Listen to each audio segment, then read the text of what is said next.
Bueno, gracias por venir. Fue esta una charla con Rebeca y hablando de todas las necesidades que tenemos. Y dijimos, bueno, digamos que a veces vamos a ponerle un título, ¿no? Y salió ese título con esa pregunta: ¿por qué me siento impulsado a hacer lo que no quiero? ¿No? Que no está ahí, pero es eso. Así que, bueno, y pusimos esta fecha con la verdad, en verdadero interés de que lo aprovechen, y no solamente los que estamos acá, sino también aquellos que puedan verlo a través de la grabación, ¿no? Y lo que también ustedes hayan recibido y puedan compartir con otros. Así que gracias, y bueno, y a Rebe, que la tenemos acá, que la conocemos, que es una chica que se prepara, está preparada y se sigue preparando todo para ser útil a todas las personas. Así que, bueno, gracias, Rebe. Y ahora la dejamos acá para charlar. Empezamos. Bueno, te lo doy.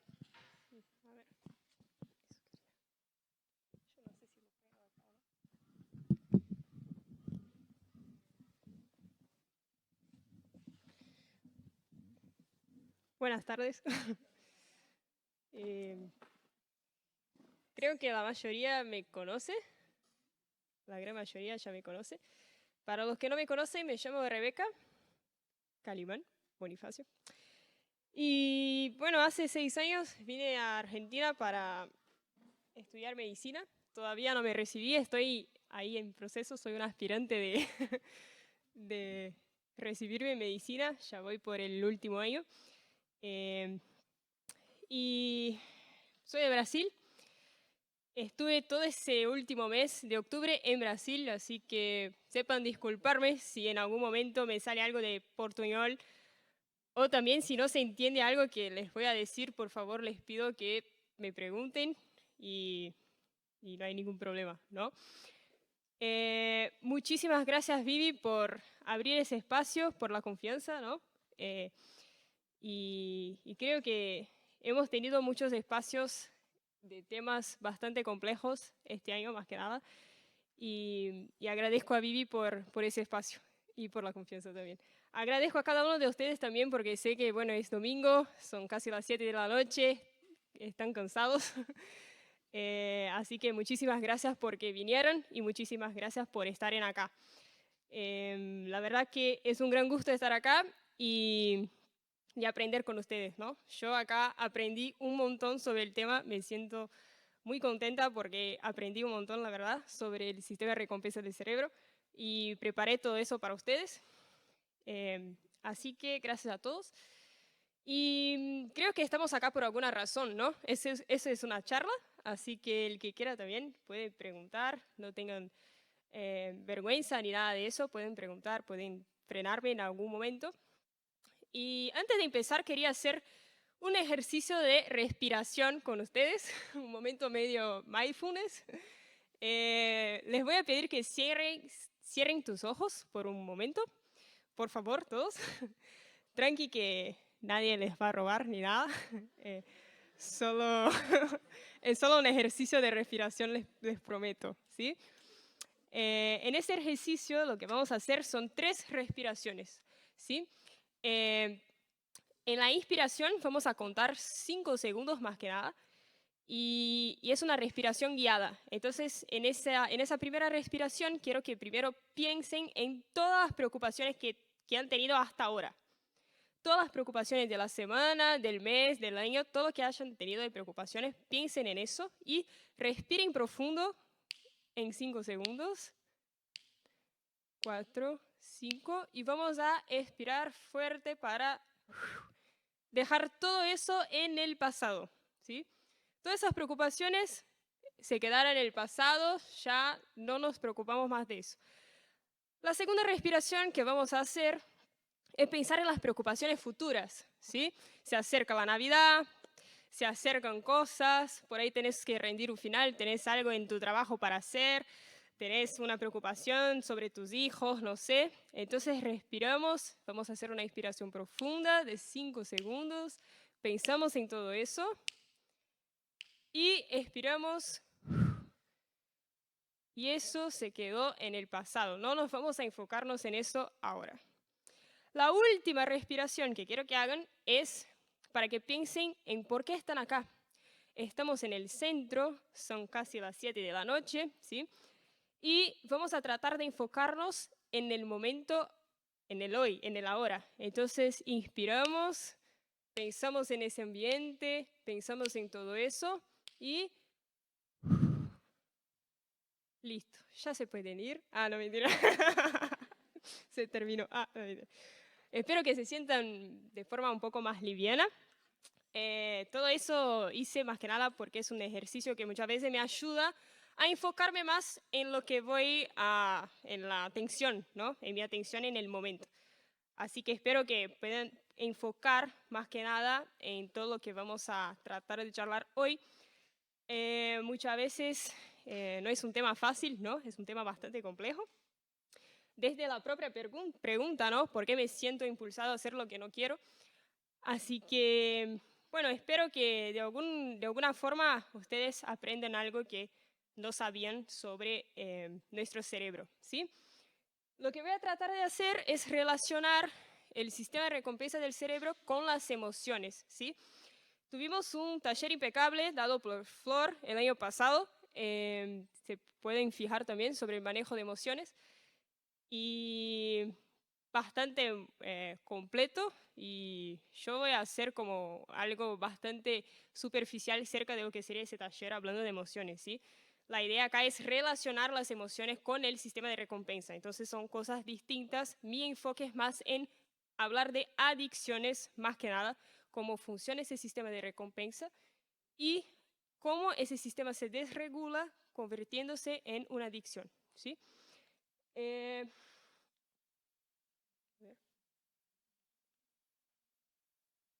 ¿A dónde apunto para que para allá? ¿Pasamos? Ahí está. ¿Funcionó? Ahí sí. Bueno, entonces voy a tratar de dar más que nada una introducción del tema. Después hablar del sistema de recompensa de las funciones cerebrales, más que nada. Voy a sacar eso porque me está molestando un poco. Ahí está. Hablando un poco del sistema de recompensa de las funciones cerebrales, voy a traer un poco de algunos conceptos que son muy importantes cuando hablamos de adicciones, ¿sí? No podemos no saber estos conceptos si estamos hablando de adicciones. Necesitamos saber qué es un uso, qué es un abuso, qué es una dependencia, un consumo compulsivo y de qué se trata el síndrome de abstinencia más que nada. Después vamos a seguir con el proceso de la adicción, por qué el cerebro se hace adicto, ¿no? ¿Qué es lo que pasa con nosotros para que un cerebro salga de lo normal y pase a una adicción? Las diferencias entre ese cerebro normal y el adicto. Y voy a enfocarme en 4 principales compulsiones / adicciones. La compulsión alimentaria, la oniomanía, que sería la compulsión por compras, más que nada, ¿sí? La drogadicción y la adicción al sexo. Cuando hablo de adicción al sexo, ya aclaro que estamos involucrando más que el consumo de la pornografía. La pornografía es uno de los componentes de la adicción al sexo. Y por fin, si hay una salida y qué me podría ayudar frente a una adicción, ¿sí? Bueno, entonces vamos a hablar, a empezar a hablar del sistema de recompensa del cerebro. Cuando hablamos de adicciones más que nada y cuando hablamos del sistema de recompensa, lo que tenemos que pensar es que tenemos hábitos, ¿no? Creamos hábitos, vivimos basados en hábitos, aprendemos los hábitos y aprendemos de una forma tan fácil que muchas veces no pensamos, solo actuamos. Creamos memoria de las acciones y a partir de eso creamos entonces un hábito. Yo, si ando de bici, ya aprendí a andar de bici así que no voy a forzar mi cuerpo, no voy a gastar energía para aprender a andar de bici todas las veces que voy a andar de bici, porque ya aprendí y también ya pasó por el hábito y también por un tipo de memoria que tenemos, ¿sí? Se almacenó como una memoria. Más que nada, tenemos tres principales características de lo que sería el sistema de recompensa del cerebro, que sería un aprendizaje por reforzamiento, está relacionado con el deseo y gusto y te genera una percepción de control sobre el mundo y uno mismo. Cuando hablamos de adicción, entonces volvemos, entonces estamos hablando de un super hábito, o sea, estamos hablando de un hábito muy fuerte y un hábito que se repite. Eso se repite porque estamos utilizando de forma demasiada el sistema de recompensa a punto de haber una desregulación de ese sistema, ¿sí? Bueno, para comprender más que nada cómo se da ese proceso, tenemos que saber cómo funciona nuestro cerebro frente a conductas normales, ¿no? Entonces, lo que tenemos que comprender es que el sistema regulador de lo que queremos, de lo que deseamos y de lo que nos genera placer va a ser ese sistema de recompensa, ¿sí? Ese sistema lo que hace más que nada es mediar la sensación de placer en nuestro organismo, ¿sí? Entonces, ese sistema se va a activar más que nada frente a estímulos o acciones que generan placer. Pueden ser estímulos fisiológicos, como la comida, ¿sí?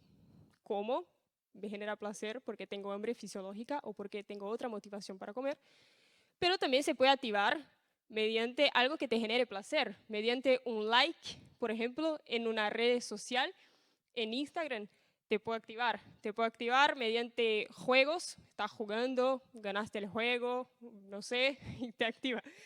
Y entre otras conductas, pero sepan que si te genera placer, te va a activar ese sistema más que nada y vas a almacenar de alguna forma esa información en tu cerebro, ¿sí? La motivación acá es muy importante. Y no hay como hablar del sistema del cerebro sin hablar de emociones, porque está muy relacionado la motivación con que hacemos las cosas, con la forma con que la información es almacenada en nuestro cerebro, ¿sí? La motivación te dirige, el comportamiento hacia una conducta, ¿sí? Entonces la motivación es lo que te hace aprobar un final o por lo menos prepararlo, es lo que te hace ir a trabajar, ¿sí? Necesitas una motivación más que nada para hacer las cosas y ejercer lo que tenés que ejercer todos los días, ¿sí? Entonces, el sistema de recompensa y la motivación del cerebro, cuando hablamos de eso, tenemos que pensar en elementos como sería el deseo y el gusto. El deseo y el gusto, quédense tranquilos porque vamos a charlar de eso un poco más adelante, voy a explicar. Para que no quede muy repetitivo, paso esa parte por ahora, pero cuando lleguemos a la parte de alimentación ya les voy a explicar de forma más completa, ¿sí?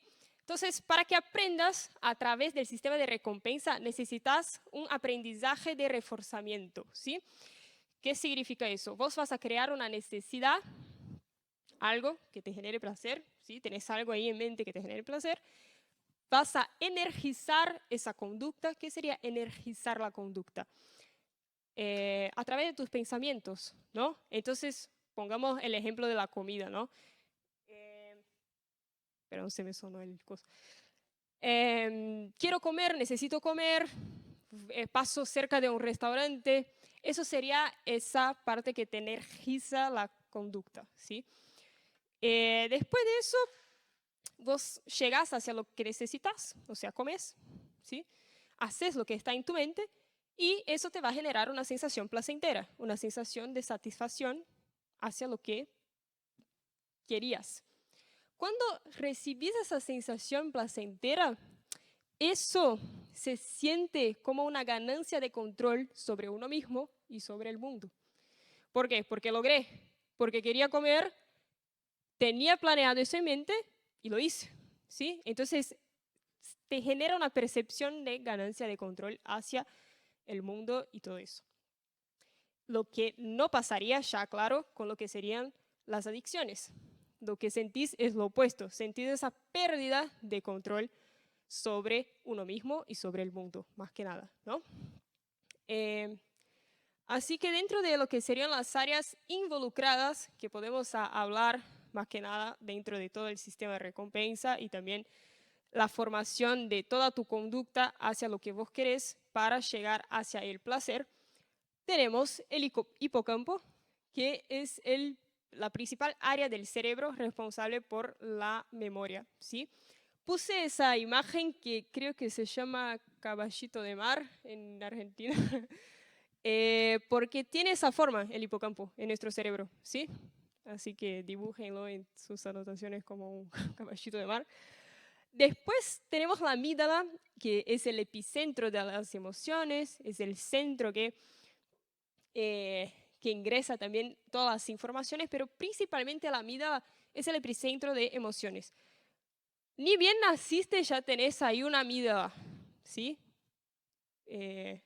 Actuando en tu cuerpo. Lo que no es lo mismo que la corteza prefrontal que ya voy a mencionar, pero sepan que tiene una forma de almendra, es la amígdala cerebral, no tiene nada que ver con la garganta ni nada de eso, ¿sí? Es la amígdala cerebral y es responsable por regular las emociones. Tenemos el núcleo estriado. El núcleo estriado es bastante responsable por comportamiento, más que nada automático, eso que habíamos charlado, de bueno, aprendí a manejar, aprendí a caminar, no necesito gastar energía para aprender de nuevo porque ya tengo todo almacenado. Y por fin, el sistema de recompensa involucra todas estas áreas.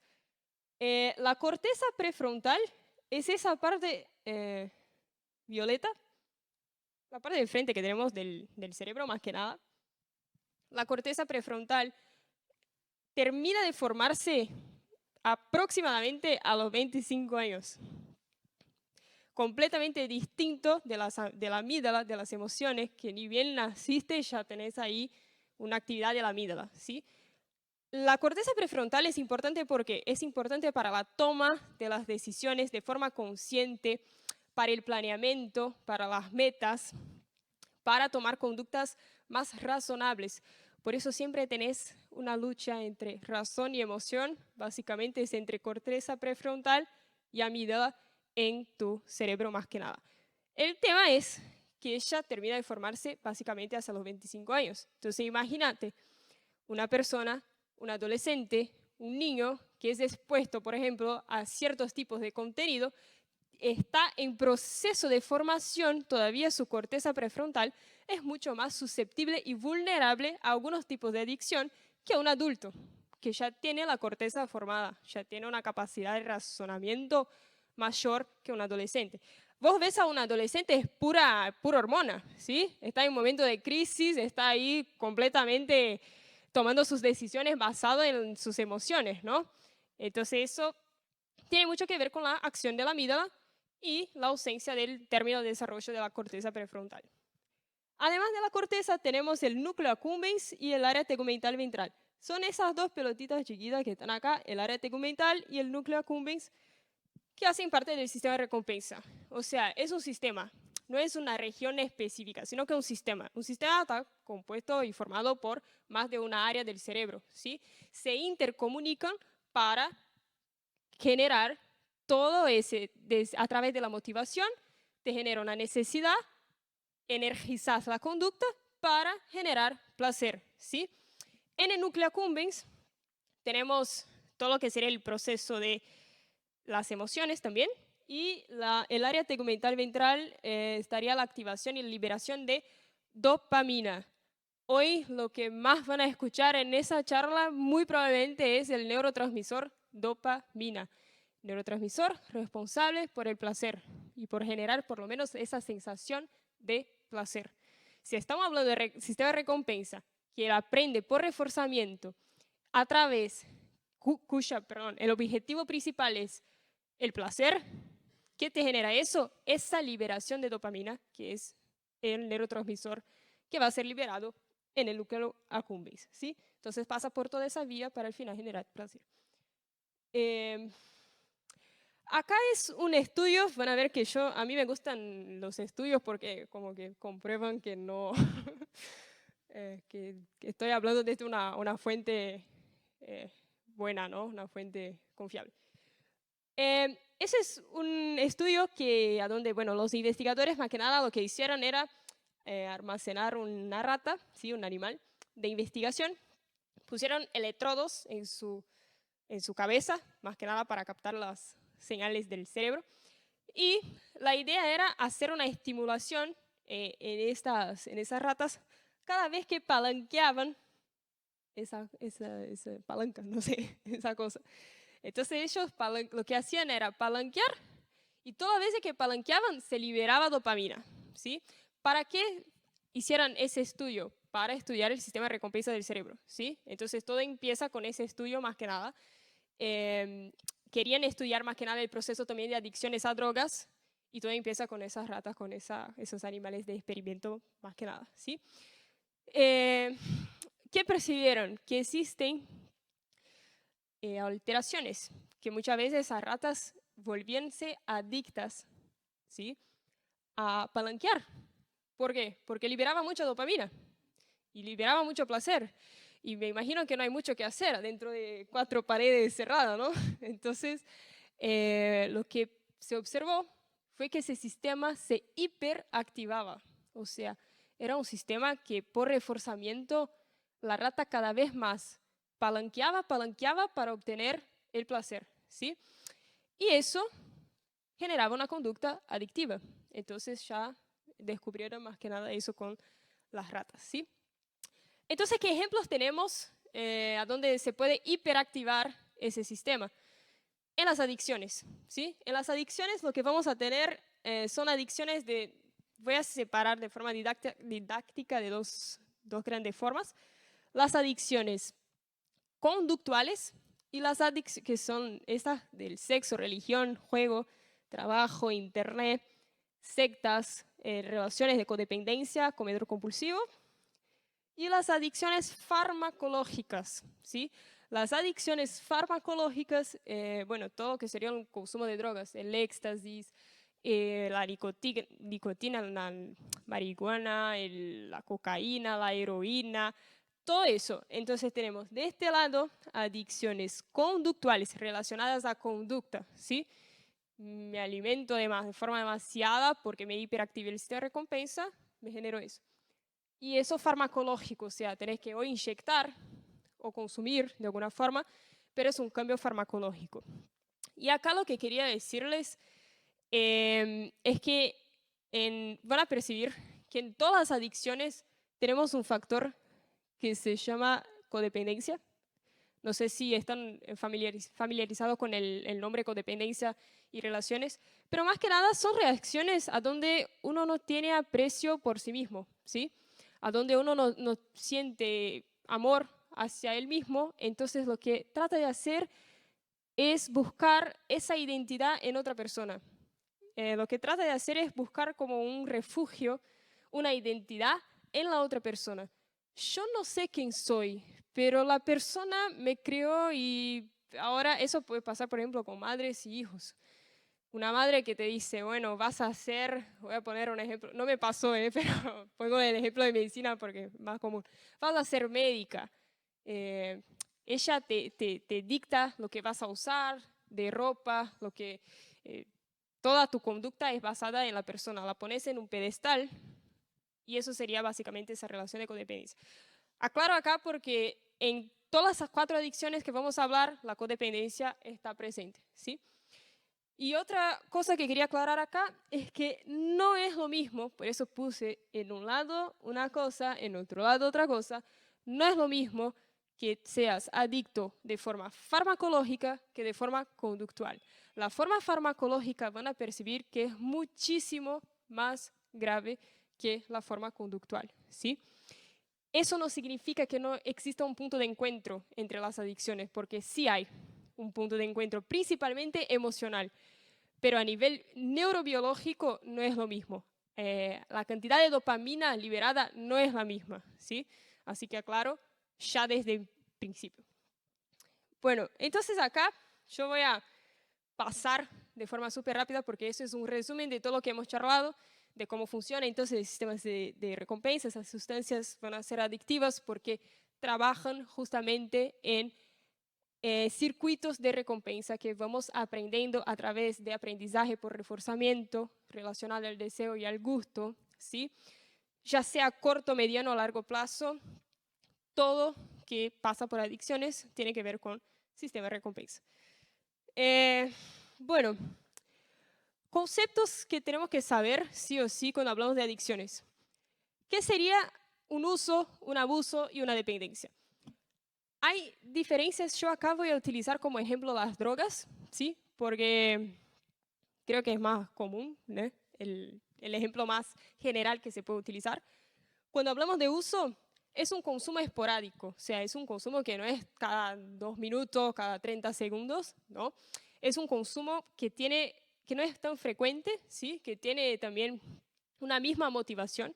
Vos tenés un único motivo para el cual vas a buscar la droga y listo. Y cuando hablamos de uso, nos referimos por lo menos a una droga, ¿sí? Ahora, cuando estamos hablando de abuso, eso ya cambia, ¿sí?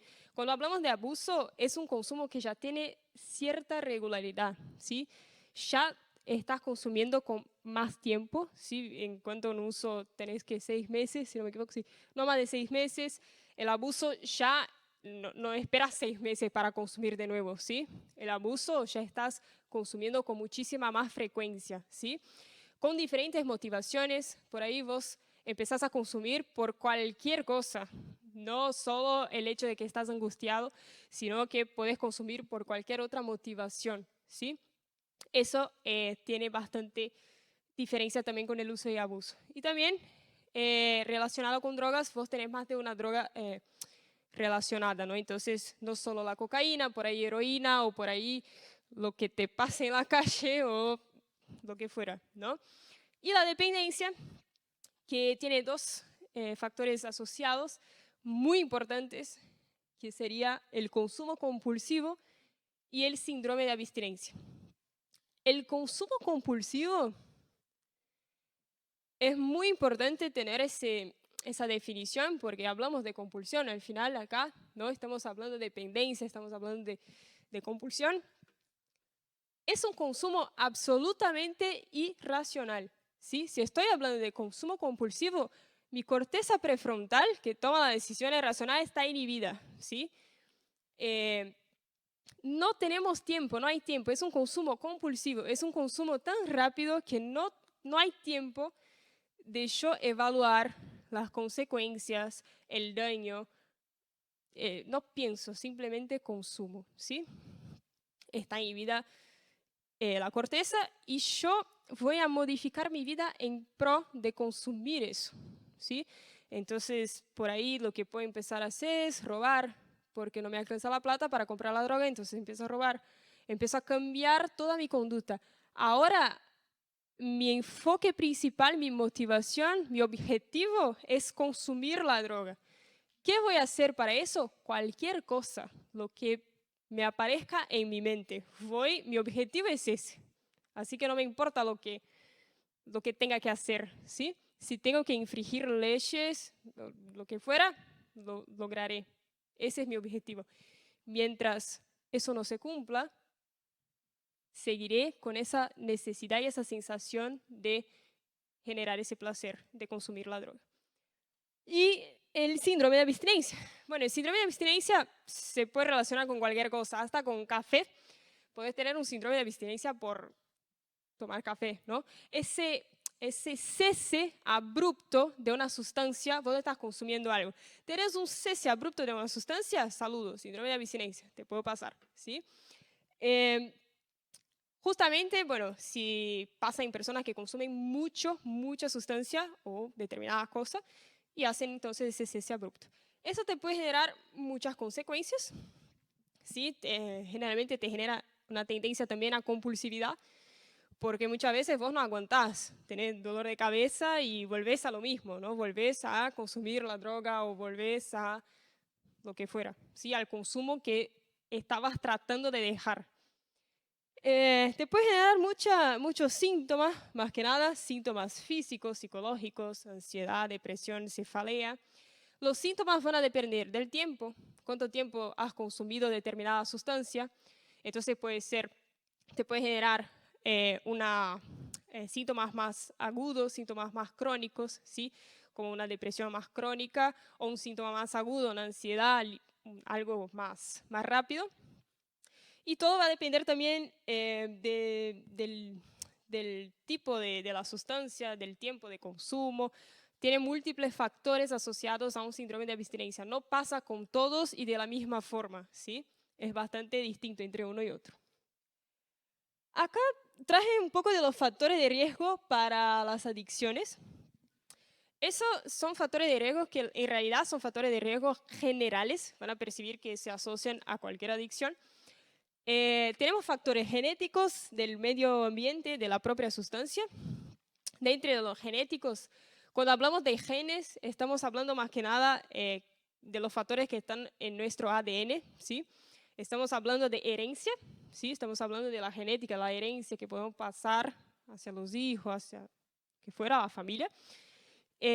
Por ejemplo, sabemos que el alcohol tiene mucha relación con la herencia, ¿sí? Con la herencia familiar. Hay una mayor probabilidad de la adicción a, por ejemplo, un hijo que tuvo un padre que tenía determinada adicción al alcohol, ¿sí? También las embarazadas. Entonces, si sos una embarazada, pero que está consumiendo, por ejemplo, drogas, eso te puede afectar muchísimo, ya sea en el periodo perinatal, en el periodo postnatal, te puede afectar muchísimo el gen, la genética de ese hijo y también su susceptibilidad se queda más vulnerable a adquirir algún tipo de adicción, ¿sí?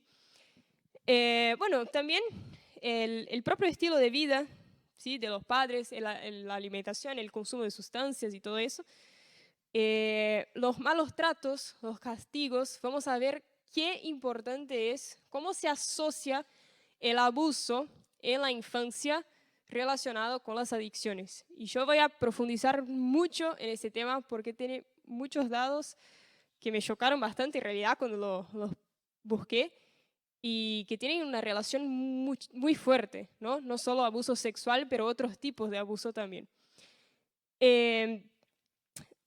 Así que, bueno, esos son un poco de los factores de riesgo. La sustancia también depende del uso. Si es un uso temprano, como les había dicho, la adolescencia estás más vulnerable por el desarrollo de tu propio cerebro. Sos una persona que tiene mayor probabilidad de ser influenciada también por los demás. También está bastante asociado.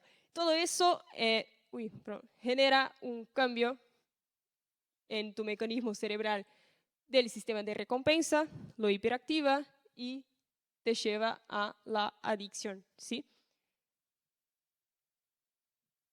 Acá lo que traté de traer es la diferencia de un cerebro saludable y un cerebro con adicción.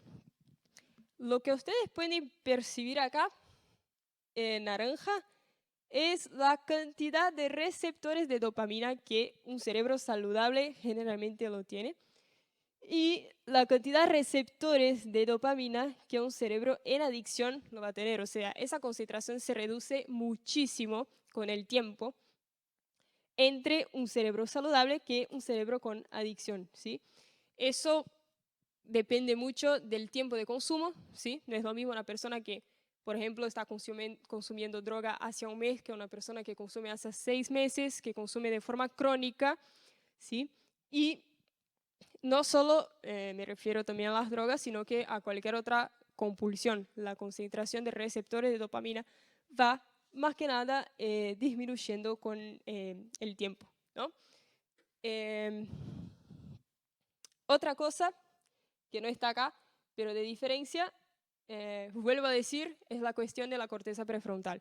Va a estar inhibida en un cerebro adicto, no va a estar inhibida en un cerebro que no es adicto. Tenemos mayor capacidad de razonamiento en ese sentido para toma de decisiones que un cerebro que se hace adicto, ¿sí? Bueno, preguntas. Estoy charlando muy rápido, ¿no? Muy bien. Bueno, voy a hablar un poco, empezar un poco de las 4.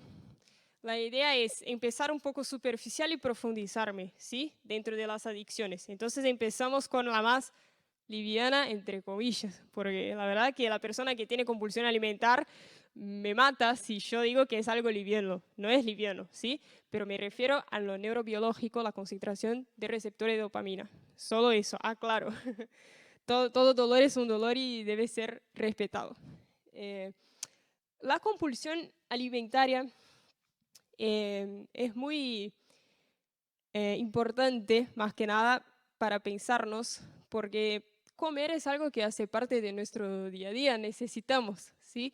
Comer, el hambre es una herramienta de gestión emocional muchas veces, y aprendemos eso, ¿no? Desde chicos, cuando somos niños, no sé, aprendemos eso con nuestra familia. Asociamos el hambre con las emociones. Claramente tenemos un hambre fisiológico y un hambre que muchas veces se vuelve a ser emocional, y a veces mucho más emocional que un hambre fisiológico. ¿A qué me refiero? Aprobé un final, asadito. Ganamos el partido, asadito. Ganamos el mundial, asadito. ¿Sí? Corté mi relación, heladito. O asadito. Depende, ¿no? Desaprobé un final, heladito. ¿Sí? Un helado para 3 kilos, capaz, ¿no? Tuve un largo día de trabajo, muy difícil. La verdad que no quiero cocinar. Hamburguesa, pedido ya, como no, Rappi, algo así. Me hicieron bullying en la escuela y tu mamá te hace una comida riquísima para que no te sientas mal. Entonces gestionamos, tenemos esa tendencia de gestionar también, utilizar la comida como algo de gestión de emociones. Y está bien, nadie te va a juzgar por eso. El tema es cuando eso se convierte en tu principal fuente de gestión de emociones, ¿sí? Es el problema, la motivación con la cual estás comiendo. Y hasta qué punto podés controlar eso. Porque fue lo que dijimos, una persona que está adicta, una persona que ya tiene determinada compulsión, ella no va a pensar mucho antes de comer. Ella simplemente va a empezar a tener cualquier tipo de emoción displacentera, tristeza, angustia, enojo, lo que fuera, y apunta directamente hacia la comida y dice, no, merezco 2 pizzas enteras, ¿sí? Así que ahí está el problema de lo que sería esa compulsión alimentaria. Van a percibir que en todas las adicciones traigo factores de riesgo. Factores de riesgo es cuán susceptible estás para adquirir una adicción en ese caso, ¿no? Y acá lo que tenemos más que nada son factores muchas veces ambientales, ¿no? La accesibilidad que tenemos de los alimentos, el tamaño de las porciones que vamos a comer, también muchas veces donde se vive, el lugar, ¿sí? En Brasil tenemos comida, acá tenemos otras comidas. Tenemos factores individuales, muchas veces la baja autoestima, ¿sí? Muchas veces la tendencia de la búsqueda de la perfección en una familia, por ejemplo, también es un factor asociado al aumento de la compulsión. Tenemos factores interpersonales, que serían factores socioculturales, ¿no? Los estándares de belleza que tenemos hoy en día, ¿no? Del cuerpo ideal, ¿sí? Y también las propias políticas públicas que, bueno, no hay cómo escapar, ¿sí? Hoy tenemos en cada comida, no sé si procesada sería la palabra correcta, pero exceso de sodio, exceso de sal, ¿sí? El ministerio lo puso. Entonces también las políticas públicas de determinada forma influyen en lo que vamos a alimentarnos. Y dentro también de lo que sería el sistema, el factor individual, muy relacionado con las emociones, con el sistema de recompensa y con el deseo y el gusto, ¿sí? Entonces, repito, asociamos y está bien y listo la comida como una gestión de alimentos. El tema es cuando utilizamos esa comida como una única herramienta de huida de lo que estamos sintiendo, estamos pasando, ¿no? El cerebro va a ser de forma cada vez más rápida, como forma de reducir ese malestar que tenemos nosotros, va a recurrir a ese sistema, ¿sí? Dentro de lo que serían las causas de adicción a la comida, tenemos dos grandes características, el refugio y el fenómeno del péndulo. El refugio fue lo que dije, bueno, me siento mal, tengo un malestar, ya sea pasado, ya sea presente, voy a comer lo que tenga enfrente, ¿sí? Lo que me aparezca. Y el fenómeno del péndulo, ese es un péndulo, a los que no lo conocían. El fenómeno del péndulo lo que hace más que nada es porque se asocia a eso, porque muchas veces tenemos dietas muy restrictas y con abrir una brecha para una comida exageramos, vamos hacia el otro lado del péndulo. Entonces, o estamos en una restricción y si abrimos una brecha, vamos directamente hacia el otro lado, que sería la compulsión, ¿sí? Entonces, esas son las dos causas de adicción a la comida que están asociadas más que nada. ¿Cómo yo me doy cuenta de que estoy consumiendo, comiendo de forma fisiológica o de forma fisiológica o de forma emocional, ¿no? Acá tenemos también una comparación que es bastante interesante, porque el hambre fisiológico es un hambre progresivo. Vos empezás a tener hambre, después sentís tu estómago roncando, a veces te duele porque tenés hambre, ¿sí? Entonces te genera esa sensación muchas veces de vacío, ¿sí? Entonces necesitas comer, es un hambre fisiológico. Y muchas veces tenés horario para comer, entonces ya estás tan acostumbrada a comer a las 12 que llega a las 12, tu cuerpo ya te va a enviar una señal de que necesitas almorzar, ¿sí? Esto sería un hambre fisiológico. El hambre emocional es un hambre impulsivo, como ya venimos charlando hasta ahora, ¿no? Algo más impulsivo, más urgente, ¿sí? Vos necesitas comer ya y vas a comer lo que haya.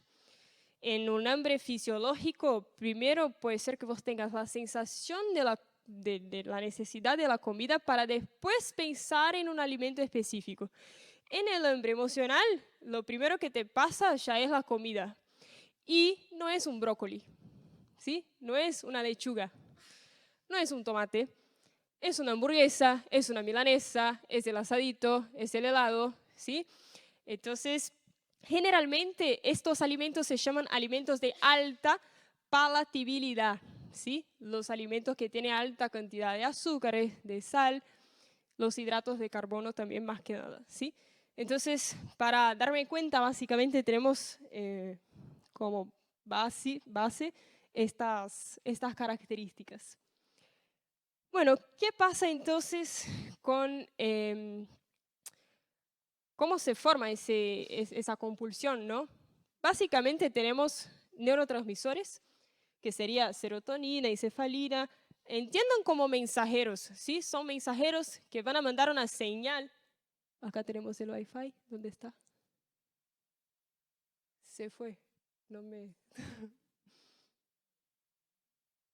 Ah, sí, acá no me aparece. Ahí, a ver. Sí, bueno, se va a mandar una señal para el sistema de recompensa, más que nada manejar y liberar lo que sería toda esa dopamina, ¿sí? Generando entonces el placer. Tendrás que... Sí, porque acá no me... Sí, bueno. Y... Ahí está, gracias. Se asocia entonces, enviamos esa señal, ¿sí? No. Ok. Estos neurotransmisores van a enviar una señal, más que nada, hacia el sistema de recompensa que me va a generar esa liberación de dopamina, generando el placer.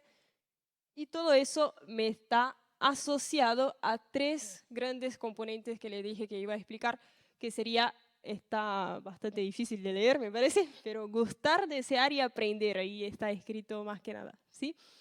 Entonces, mientras más comes de forma emocional, más tu cerebro va a adaptar la comida con lo emocional, ¿sí? Es lo mismo con procesos de adicción. Mientras más haces, más tu cuerpo va a aprender por reforzamiento que esa conducta te genera placer y va a repetir y repetir y repetir, ¿sí? Con respecto a lo que sería el gusto y el deseo, si podés pasarlo, ahí está. Bueno, otro estudio, ¿no? No sé si voy a poder explicar mucho con la... Pero bueno. El deseo y el gusto se asocian mucho acá, más que nada. Ese estudio es demostrado en humanos, por eso está ahí. Y lo que trata de explicar más que nada es que cuando hay una señal apetitiva, por ejemplo, estímulos sensoriales de olfato, ¿no? Pasas por un restaurante o, no sé, hoy pasé y mi vecina estaba haciendo asado. Y nada, sentí ese rico aroma y qué ganas de ser amigo de este vecino hoy. Así que cuando pasas por cuando hay esa señal, ¿no? Tenés esa señal apetitiva, por ejemplo, ese aroma, ese sentir, eh, vos no necesitas comer para que te active ese sistema. Ese sistema ya se está activando a partir del momento que ya tengo esa señal. A partir del momento que imagino, por ejemplo, una comida, ya me activa esa señal. A partir del momento que la siento, huelo, ¿no? Esa comida también, ya voy a tener lo que sería esa señal. Entonces se acumula la dopamina, activa el sistema de recompensa, y mientras más producción y liberación de dopamina, mayor mi deseo, ¿sí? Por eso el deseo, el gusto y el aprendizaje. El aprendizaje, ¿por qué? Porque a partir del momento que tengo el deseo de algo, voy en búsqueda de ese algo, ¿sí? Me genera placer. El placer sería el gustar en ese sentido, ¿no? Esa parte de gustar está asociada con el momento en que el cerebro va a reconocer el placer relacionado a ese consumo. Entonces, eso va a hacer con que cualquier persona, ¿no? Nosotros, anticipemos la sensación y busquemos el alimento. ¿Sí? Muchísimas gracias. Ahí está. Acá es un cerebro normal, ¿sí? Porque en el sistema de recompensa lo que tenemos es baja concentración de dopamina, deseamos. Alcanzamos nuestro objetivo, ¿sí? Logramos lo que queríamos, generamos placer, aumenta la cantidad de dopamina. Y después de la ingesta, después que ya lograste, esa concentración va disminuyendo, ¿sí? Hacia una meseta, ¿sí? Hacia un umbral, hacia una cierta cantidad que ya tenemos base, ¿sí? Entonces, el deseo y el gusto que hablamos acá y que había charlado al principio, que iba a explicar acá, se explica ahora, ¿sí? Primero tengo un deseo, genera el placer, genera el gustar, el like, ¿sí? El liking. Y después voy a aprender por reforzamiento eso. ¿Qué pasa en un cerebro adicto? El deseo y el gustar están rotos, ¿no? No hay una regulación entre ellos, ¿sí? ¿Por qué? Porque deseo algo y después de desear ese algo, cuando me va a generar placer, muchas veces es como contar un chiste. Si yo te cuento un chiste, la primera vez vas a reírte. La segunda vez vas a reírte menos. La tercera vez vas a preguntar si estoy bromeándote, diciendo el mismo chiste por la tercera vez, ¿sí? Entonces acá pasa lo mismo. Entonces si vos, en un cerebro adicto, ese wanting, esa necesidad, ese deseo, sigue, pero el liking ya se rompió. O sea, voy a necesitar cada vez más buscar más cantidad de alimento, de droga, de adicción del sexo, por ejemplo, para que me genere el mismo efecto, ¿sí? Y a eso llamamos tolerancia también, ¿sí? Tolerancia en medicina, más que nada, es cuando yo necesito aplicar más cantidad de una misma sustancia para lograr el mismo efecto. ¿Por qué? Porque ya me desensibilizó todo el sistema y necesito entonces más sustancia para llegar a lo mismo. Cambiamos un poco de... Sí. Sí, sí. Bueno, hacemos un break rápido de 10 minutos y volvemos.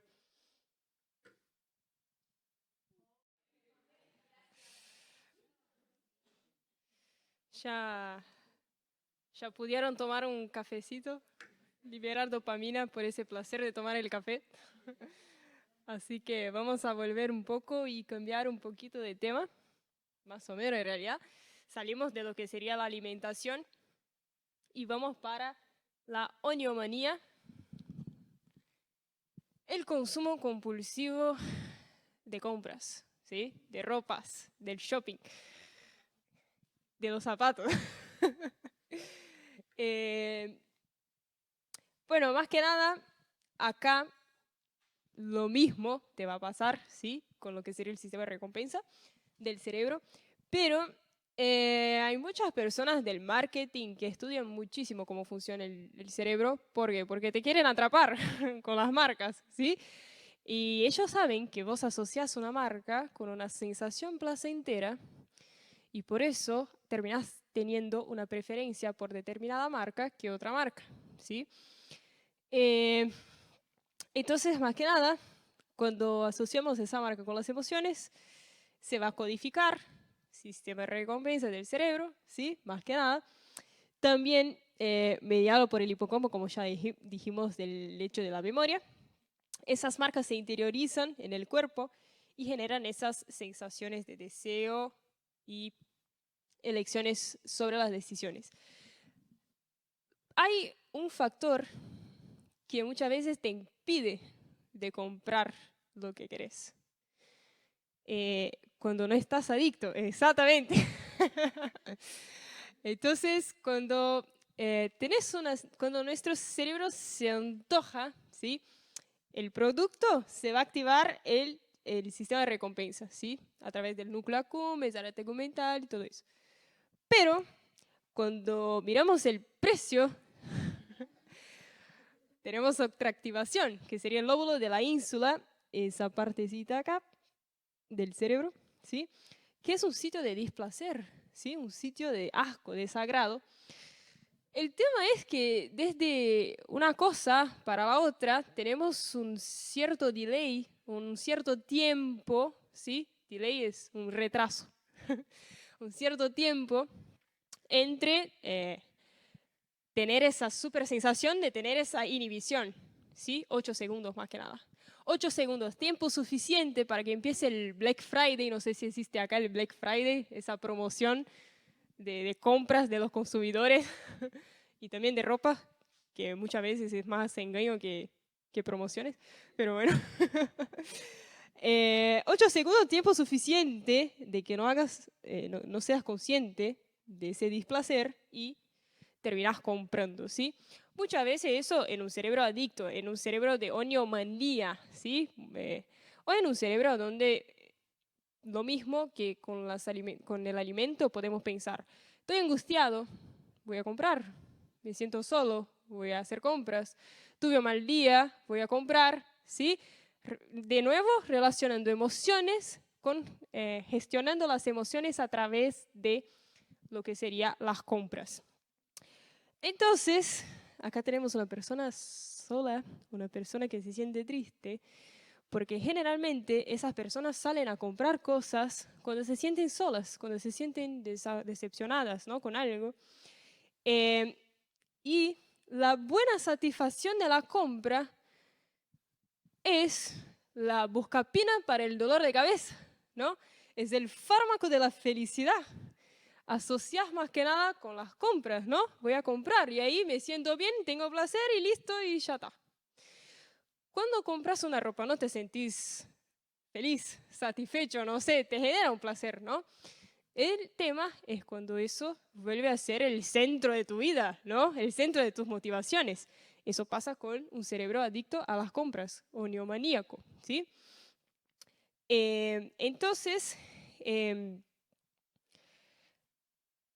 A ver, ahí está.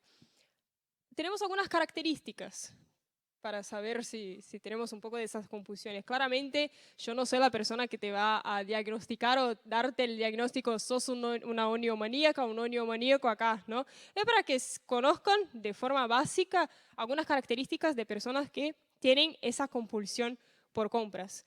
Entonces, ellas hacen compras, más que nada, con el objetivo de lidiar con angustias, ¿sí? Con la tristeza, con las preocupaciones, más que nada. Otra cosa es que ellas pueden llegar a ocultar eso de los familiares. Compran y ocultan. No mencionan que compraron, mienten, llegan a mentir, ¿sí? Llegan a comprar lo mismo, pero lo mismo 1.000.000 de veces. Compro mucho de la misma cosa, compro muchas remeras, compro muchos zapatos. Eso está desactualizado, ya está el FIFA 24. Ah, no, mentira, no sé, pero compro mucho y de forma muy repetida, ¿sí? Y también terminan recurriendo a préstamos bancarios porque ya no tienen más plata, ya no tienen más a dónde recurrir. Entonces, ¿qué hacen? Hacen préstamos. ¿Ubicás el primo que hace 5 años no viste y te pide plata? Bueno, muchas veces él no va a mencionar, la persona que te va a pedir la plata no te va a decir que muchas veces tiene deudas por ropas. Simplemente te va a pedir la plata y te puede ocultar, te puede mentir el motivo por el cual te está pidiendo la plata. Eso no es un incentivo para que no, para que no den la plata a quien ustedes quieran, ¿no? Estoy solo tratando de decir qué es lo que pasa con esas personas. Entonces ellas más que nada recurren a los préstamos bancarios hasta que llegan a un descontrol, financiero. Y eso es lo que hace con que la persona sea consciente más que nada cuando llega hasta un abismo a donde ella ya no tiene más plata, ya no tiene que pagar el alquiler, pero tiene una deuda tremenda porque no logró pagar sus deudas respecto a el consumo, ¿sí? De las compras y todo eso. Ella entonces va a pasar muchas veces desapercibida y solo va a ser notada, uno solo se va a darse cuenta cuando esa persona va a poseer muchísimos problemas financieros, ¿sí? Luego de eso, ¿qué viene? La culpa, la vergüenza, la impotencia, la tristeza, el llanto, la angustia. Todas esas sensaciones vienen porque, bueno, ¿cómo llegué hasta lo que llegué? ¿Cómo logré hacer con que todo eso me pasase, no? Ese sentimiento se acompaña no solo con la persona adicta a compras, pero con cualquier otro tipo de adicción.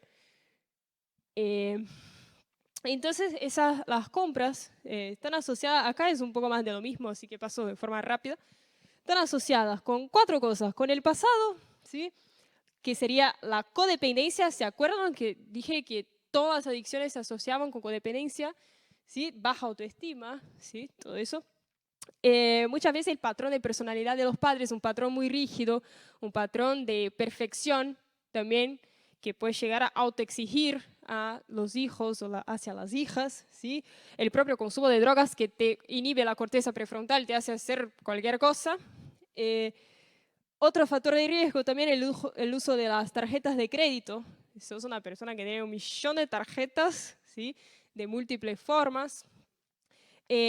Los trastornos de ansiedad, de depresión también, todos estos sentimientos que ya venimos charlando desde hasta ahora. Esa compra, de nuevo, te genera un súper placer en el momento, pero también está muy involucrado con lo que sería un componente emocional, conductual y cognitivo. O sea, tenés esa necesidad también porque estás activando el sistema de recompensa de tu cerebro, ¿sí? Y eso muchas veces basado en una baja autoestima y todo lo que veníamos charlando hasta ahora. En un momento post-compra, que fue lo que acabo de decir, ese sentimiento, esa sensación de culpa, pero es una sensación de culpa que tampoco te impide de comprar de nuevo. Es una sensación de culpa, te sentís mal, llorás, pasás por todo ese proceso, ni bien tengas plata, ¿qué haces? Estás comprando de nuevo, ¿sí? para todas las adicciones, no solo las compras. ¿Sí? Entonces, ese acto se repite, ¿sí? Se vuelve a un ciclo vicioso. ¿Vicioso se dice acá? ¿Vicioso? Ah, bueno, tenía esa duda, gracias. Ahora vamos a profundizar un poquito más lo que sería la adicción al sexo, ¿sí? Ya pasamos de la mitad de la charla. Vamos a profundizar un poquito más la adicción al sexo. Vamos a aumentar un poquito más la concentración de dopamina. Y fue lo que les dije, cuando hablamos de adicción al sexo, tenemos que pensar que eso se relaciona con 3 grandes componentes, no se relaciona con uno solo, ¿sí?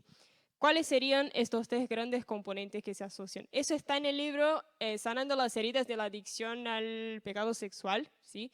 No me acuerdo el nombre del autor del libro, pero es un libro muy bueno, pero muy, muy bueno.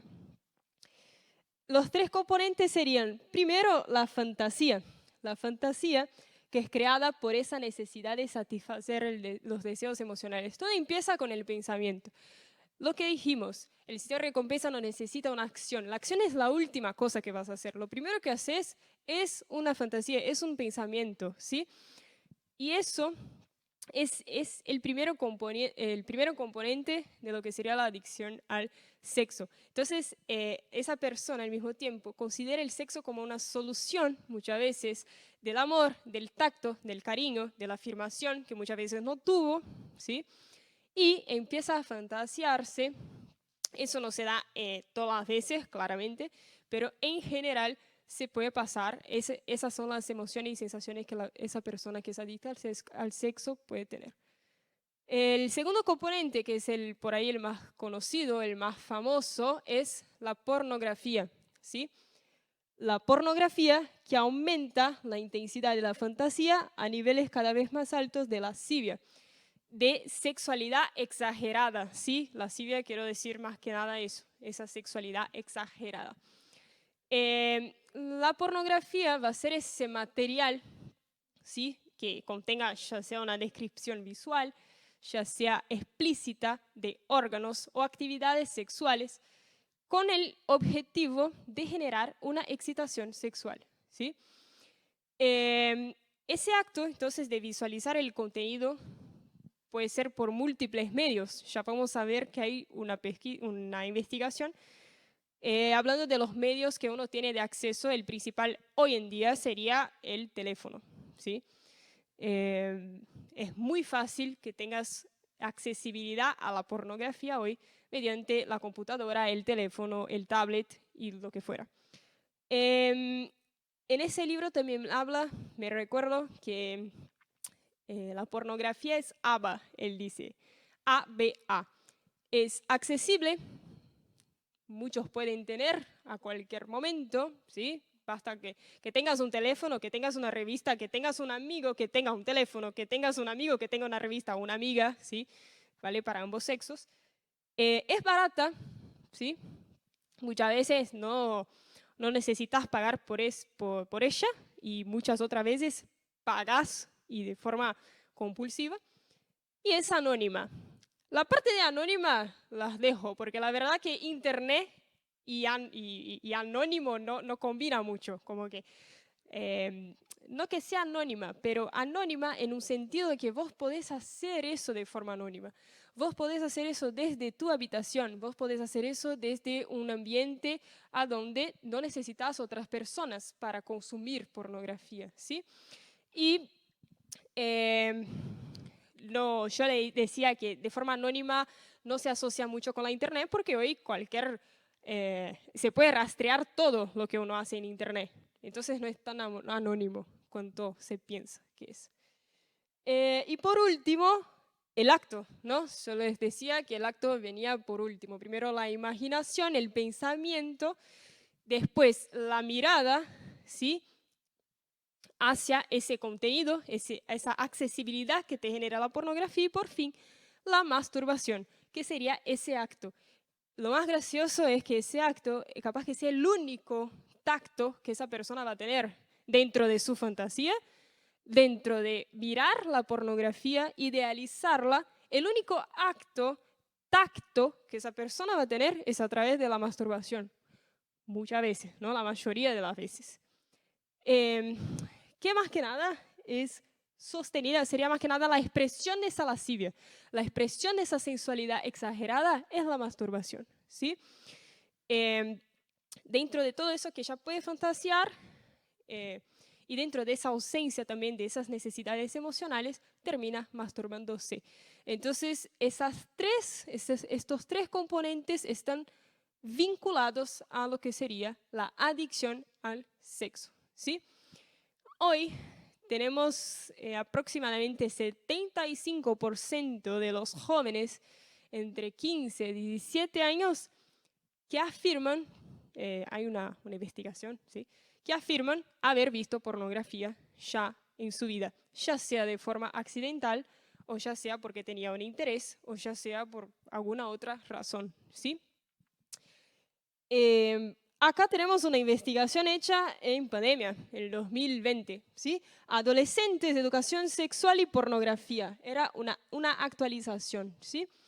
Se indagaron una muestra básicamente de 270 personas aproximadamente, tanto varones cuanto mujeres, tanto católicos como practicantes, no practicantes, ¿sí?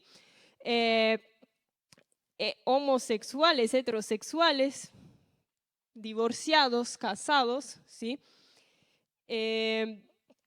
Y acá tenemos algunos gráficos, no sé si se llega a ver bien, pero se los explico, donde la pregunta es, ¿alguna vez has visto pornografía?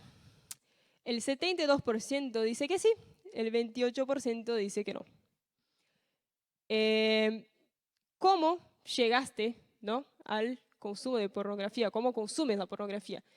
El 17% de forma accidental, me lo enseñaron casi 40%, y yo lo busqué casi 50%. ¿Ha recibido educación sexual en casa? Ahí está como dividido en miti-miti, casi 50-50, 47-53, la mayoría no ha recibido. ¿Y has hablado de pornografía con tus padres? El 79% no, ¿sí? O sea, educación sexual en casa no existe. Los medios de contacto con la pornografía, como les decía, el teléfono vence, ¿sí? 90% de esas personas afirmaron que era por teléfono. Después tenemos la compu, después el tablet y bueno, la tele, ¿no? Consecuencias y utilidades que la pornografía te puede llegar a generar. Principal, veo a las personas como objetos, ¿sí? Una consecuencia del consumo de la pornografía. La mayoría, casi 50%.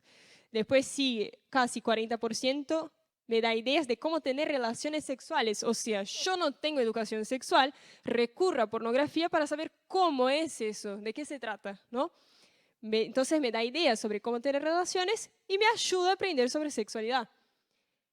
Otra característica, bueno, el aumento del machismo que contestaron, aumenta mis expectativas sobre el sexo y eso, ¿no? Me ayuda a aprender sobre sexualidad también. Y como último, sobre educación sexual en la escuela, bueno, la mayoría dijo que ayudaría muchísimo, la otra dice que prefiere en casa, 10%, prefieren con amigos 12% y simplemente me da vergüenza el 20%, ¿sí? Entonces son más que nada datos sobre la pornografía que quería traer porque es bastante importante ese tema, y también las motivaciones que uno acude, ¿no?, hacia la pornografía hoy en día están vinculadas a algunas cosas que trae esa investigación.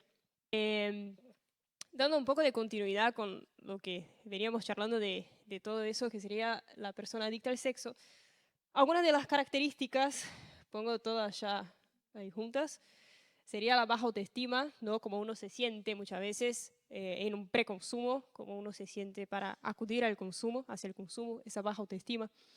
La negación sería en un postconsumo, muchas veces la persona tiende a negar el hábito compulsivo. No, yo no consumo, por ahí veo una vez u otra, o no sé, pero no soy compulsivo, yo consumo. Y si consumo, la verdad que no, es un contenido que no es sexual, es algo que se asemeja a lo sexual, pero no es.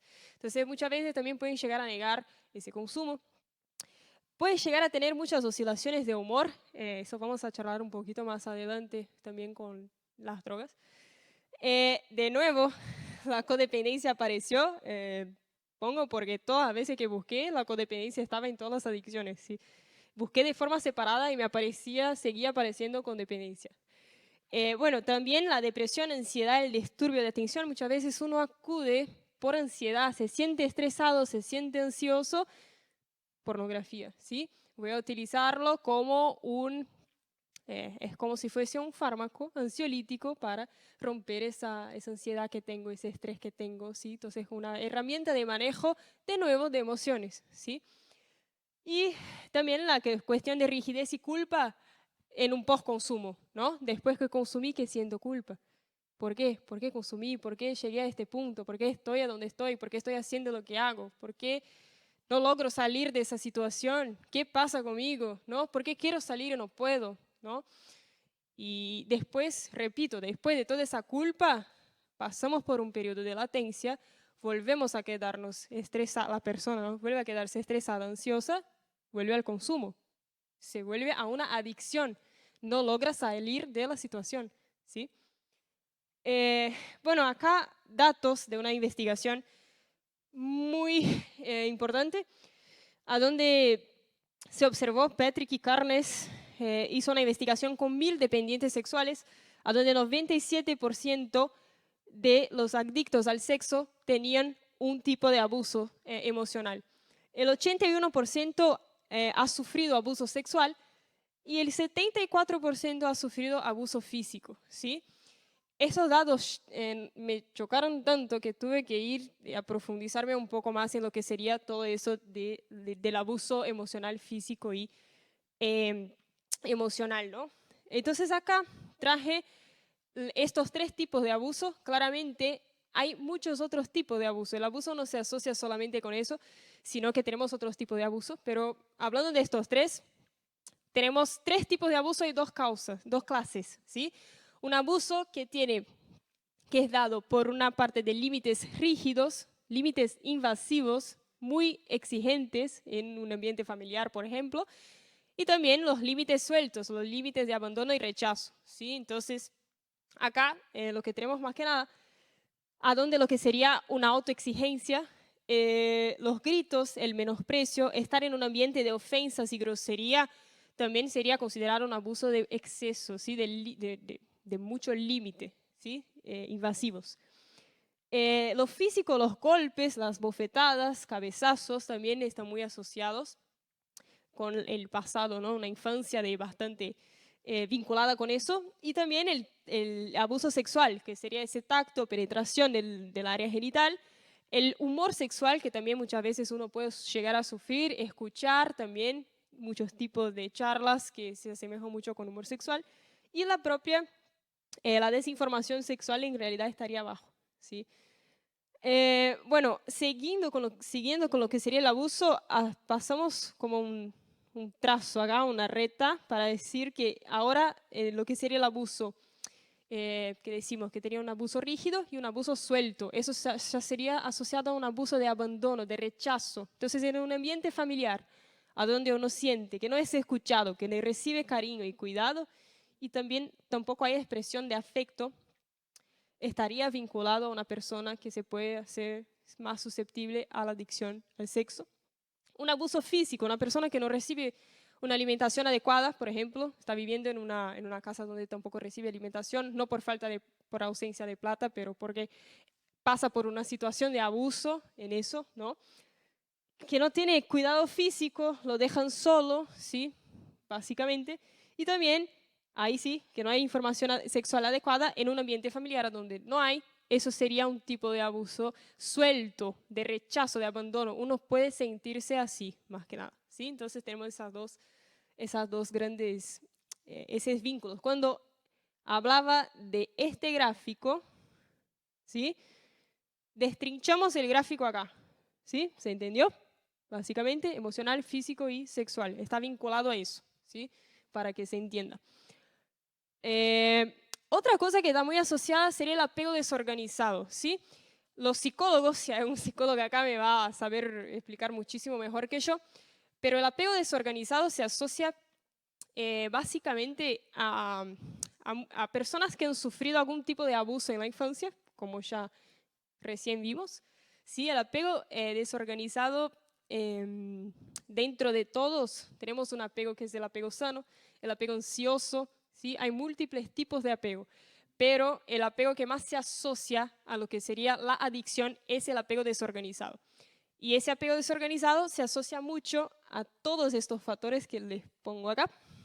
Entonces, es un lazo afectivo donde hay mucha presencia de violencia, agresividad, inseguridad en el pasado, ¿sí? en la crianza del niño, a donde es muy difícil manejar las emociones también. El niño se queda en un estado de confusión porque muchas veces está en un ambiente a donde hay muchas emociones de la parte, ya sea de los cuidadores, padres, lo que fuera, que oscilan mucho entre un cariño y un rechazo. Y el niño ni siquiera sabe cómo manejar eso. Él solo absorbe eso y termina generando después en la adultez la manifestación de ese apego desorganizado, ¿sí? Pasa por entonces múltiples altibajos, ¿sí? Emocionales, esa ambivalencia. Muchas veces tiene mucha dificultad en las relaciones también con las personas, hacia las personas, en relaciones no solo interpersonales, con pareja también tienen esa dificultad. Nunca sienten cierta seguridad en donde están porque están confundidos, pero eso también puede estar viniendo de algo pasado, de un apego desorganizado que hayan pasado en la infancia, ¿sí? Cuando traigo todo eso del apego desorganizado para hablar que, bueno, puede ser que eso haya venido de una familia que muchas veces es negligente o que no sabe muy bien cómo manejar la crianza de un niño, yo no estoy tratando de echar la culpa, que quede claro, a la familia por una persona que tiene una adicción al sexo, ¿sí? De ninguna manera. Yo creo que cuando una persona está en adicción o cualquier otra cosa, si estamos acá es para mejorarnos. Y si volvemos hacia el pasado, que sea para un proceso de curación y no un proceso de echar la culpa a alguien, porque yo no creo que eso nos lleve hacia alguna ruta de resolución de problemas. Si echamos la culpa, la verdad que seguimos con el mismo problema y acumulamos angustia, magua, ¿no? Tenemos mayor dificultad de perdonar. Entonces, que quede claro que es solo para traer un poco de los conocimientos de esas estadísticas que he visto, ¿no? Para el tema. Y el otro abuso, que no tiene nada que ver con la familia, con lo emocional, lo físico, es el abuso cultural. ¿Qué es el abuso cultural? La persona que de forma accidental, por algún amigo, por alguna persona de afuera, tuvo accesibilidad al contenido sexual fuera de su casa, ¿no? Como ya hemos charlado acá, muchas personas tienen esa accesibilidad al contenido de pornografía fuera de su casa, ¿sí? A través de personas, de amigos, a través de la propia televisión, en una casa de otra persona. Entonces, eso se asocia mucho al abuso sexual. Acá cuenta más que nada un caso en un libro que leí, Sanando las heridas de la adicción al sexo, el libro escrito por Mark en Estados Unidos, y cuenta que un terapeuta me llamó recientemente e informó el caso de una niña de 8 años que no podía dejar de mirar pornografía en internet. Su familia era relativamente estable. No echemos la culpa a la familia, ¿sí? Pero accidentalmente se topó con el material. El hecho de que fuera accesible es prueba de una cultura abusiva, ¿sí? Entonces, más que nada, traer un poco de ese concepto de que, bueno, hay múltiples formas de que una persona puede volverse adicta. Entonces, como resumen, la dependencia puede ser un intento de encontrar amor y cariño, pero esa búsqueda está en el lugar equivocado, ¿sí? Y por fin vamos a llegar en el último, que serán las drogas. La drogadicción, definida por Nora, ya pasa a ser una enfermedad crónica, ¿sí? Ya la consideramos como una enfermedad crónica del cerebro caracterizada por el uso compulsivo de drogas. Ya hablamos de lo que sería un uso compulsivo, ¿sí? La pérdida de control sobre lo que consumimos. Y a pesar de sus efectos adversos, ¿sí? La persona no mide los efectos, simplemente lo consume, no tiene ese control. Bueno, acá más que nada lo que trata de decir Nora, sigue diciendo, es que se trata de un trastorno cerebral a donde no tenemos estudios que expliquen de forma con exactitud qué es lo que pasa en el cerebro de un adicto de drogadicción, ¿no? Tenemos muy claro el tema del sistema de recompensa, porque pasó por el estudio del animal, del palanque y todo eso, pero hay múltiples otras áreas que están involucradas con el consumo y que todavía están en investigación, más que nada. Dopamina, como les había dicho, va a ser el principal neurotransmisor alvo de las adicciones, ¿sí? Y acá lo que tenemos es que esas esas drogas van a afectar de nuevo el sistema de recompensa del cerebro, ¿sí? Entonces afecta circuitos de deseo, de gusto y aprendizaje, como ya habíamos charlado, ¿sí? Y aclaro de nuevo, no es lo mismo consumir cocaína que tener una compulsión alimentaria, ¿sí? Es muchísimo más fuerte que una compulsión alimentaria. La cantidad de dopamina que generas es muchísimo mayor. No me refiero a lo emocional. Sentís la misma culpa, sentís todo eso, pero neurobiológicamente hablando es distinto, ¿sí? Es un trastorno que te afecta la conducta, es un trastorno que afecta el estado de ánimo, como ya sabemos, ¿sí? La percepción también de las cosas. Y acá tengo un gráfico que justamente explica lo que había dicho, ¿sí? Esa es la concentración de dopamina por tiempo. Esa es una droga que se llama anfetamina. Y acá es la comida. Acá lo que pasa es que tenemos un basal, entre comillas, ¿no?, de dopamina. Tenemos un momento empty, ¿no?, de vacío. Consumimos el alimento, generamos dopamina. Noten que de 100 va hasta 150 aproximadamente, ¿sí?, de liberación de dopamina. Y después de consumir, generamos un descenso de dopamina hasta que lleguemos en una meseta, ¿sí? O sea, permanecemos con una cierta cantidad de dopamina y podemos controlar eso. Con la anfetamina, vos vas del nada para el todo. Y del nada para el todo, literal, porque salís de un consumo. Salís de una dopamina rebaja. Personas en situación de calle, por ejemplo, que ya no tienen perspectiva de vida, no tienen empleo, se sienten frustradas, mal, angustiadas, su nivel de dopamina ya es bajo intrínseco, ¿sí? Pero consume la anfetamina. ¿Qué pasa?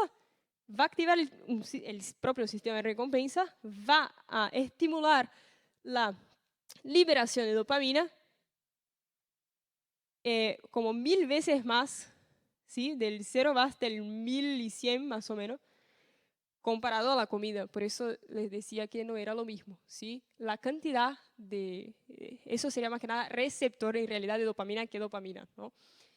Pero va a activar muchísimo más estos receptores para que vos puedas recibir esa dopamina y generar un efecto de euforia y placer, ¿sí? Mientras más dopamina haya, más euforia, más placer en el momento.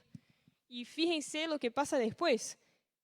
Ese consumo ahora después se decae casi el 50% y después va bajando, bajando, bajando. Como que no hay una meseta donde mantenés la concentración de dopamina. Vas bajando la concentración de dopamina, ¿sí?, de receptores de dopamina. Y eso hace con que vos seas cada vez más adicto a eso. ¿Por qué? Porque se te fue la sensación de placer. Necesito más, ¿sí? La misma Nora, más que nada explicando lo mismo, ¿no? El cerebro normal y el cerebro adicto. Entonces, mucha concentración de dopamina y un mes después de haber abusado de la cocaína, ya no tenemos regiones naranjas. Acá prácticamente tampoco tenemos regiones naranjas. Ya descendemos muchísimo los receptores de dopamina en el cerebro, ¿sí? Para que vuelvan los receptores depende mucho del tiempo de consumo, ¿no? Si es un consumo crónico o no, pero mínimamente antes de un mes los receptores no vuelven de dopamina, ¿sí?, a la normalidad. Bueno, los factores de riesgo son básicamente los mismos, genéticos, sociales, adolescentes y ambientales. acá lo único que quiero como que reforzar sería la parte de los adolescentes, porque los adolescentes pasan por un periodo llamado periodo crítico, y el periodo crítico de un adolescente en realidad nada más se trata de que, bueno, tenemos un cerebro en formación, ¿sí? Está en proceso de formación, no tenemos la corteza prefrontal bien desarrollada, estamos más susceptibles y vulnerables a las adicciones. Las áreas se van a comunicarse, ¿no? La amígdala, el hipocampo que va a guardar más que nada esas emociones, la amígdala que genera el epicentro, ¿no? De las emociones más que nada, y el giro del cíngulo también, otra parte del cerebro que es responsable por interpretar esas emociones. Estas áreas se forman, empiezan a asociarse entre los 8 y 12 años. Ese sería el periodo crítico. Por eso esas personas son más vulnerables. ¿Por qué? Porque genera ese circuito, ¿sí? Entre esas estructuras, y eso a lo largo va a generar que se produzca una mayor conducta basada en emociones que una conducta basada en razonamiento, ¿sí? Lo que puede pasar también en esa época es lo que puede pasar en esa época es que muchas veces uno repite lo que vive en esa época, a los perdón, 8 y 12 años. Entonces, si estuve en un ambiente de mucha violencia, de mucha adicción, de muchas cosas, de forma inconsciente, puede llegar a reproducir eso en su adultez sin darse cuenta, ¿sí? Por eso es muy importante también el entorno con el cual uno vive, la crianza y todo esto, ¿sí? Y bueno, nada, acá es para explicar, ese es el sistema de recompensa, ¿sí? Ya habíamos charlado, la corteza prefrontal, núcleo cumbres y área tegmental ventral. Y esto traje solo para explicar que cada droga actúa de una forma, ¿sí? Una de las más peligrosas sería la cocaína, ¿sí? Que va a actuar de múltiples formas. El alcohol también tiene muchos receptores. Y muchas gracias, Vivi. Gracias.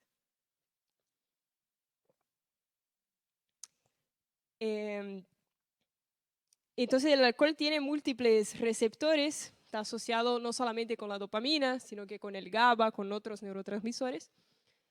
También la heroína va a actuar de múltiples otras formas, pero siempre con la finalidad también de involucrar la dopamina, ¿sí? Nunca nos olvidemos de la dopamina porque está sí o sí relacionado con el placer. Y para terminar y explicar, para que se cierre ese sistema de recompensa, como que sea de una forma más visual para ustedes, trae el ejemplo de la cocaína, ¿sí? Tenemos estas pelotitas blancas, que es la cocaína, ¿sí? Entonces, frente a un consumo de la cocaína, lo que va a pasar es, esa es la neurona presináptica, ¿sí? Todo eso. La neurona postsináptica está acá. La transmisión va de la presináptica hacia la postsináptica. Llega el estímulo, llega la cocaína. La cocaína va a bloquear los receptores que recaptan la dopamina. La dopamina está almacenada acá adentro, ¿viste? En esas burbujas. Esa es la dopamina. Y la cocaína lo que hace es, una vez que se libera esa dopamina, ella tapa, más que nada, la propia dopamina. Porque acá lo que pasaría más que nada es, tenemos la dopamina se libera. Después que la dopamina se libera, ella se une a su receptor de dopamina, es como un sistema de tipo la llave, que pones la llave en la puerta, y viene la intensidad del efecto, la euforia, ¿sí? La misma dopamina, para que sea regulada, ella se regula también por ella misma, ella debería ingresar también en esa neurona presináptica para que no genere un efecto tan grande de placer, tan largo, ¿sí?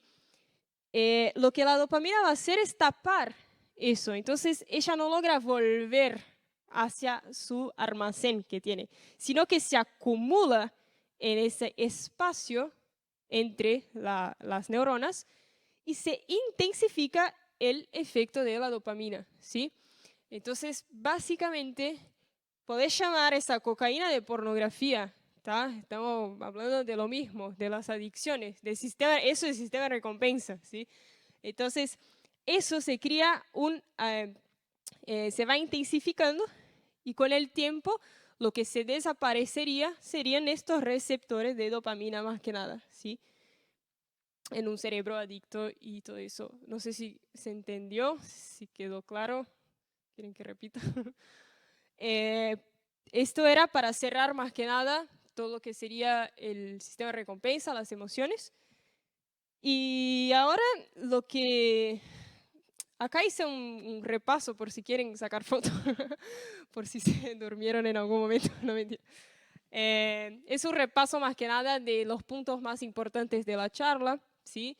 Que estamos hablando que el sistema va a actuar en distintas conductas, pero principalmente muy vinculada al placer, deseo, gusto y aprendizaje por reforzamiento, ¿sí? También que no se libera, eso repetí bastante, ¿no?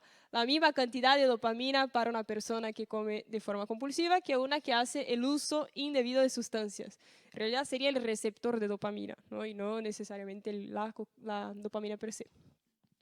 Tenemos muchos factores de riesgo asociados, como ya hablamos, ambientales, genéticos, socioculturales.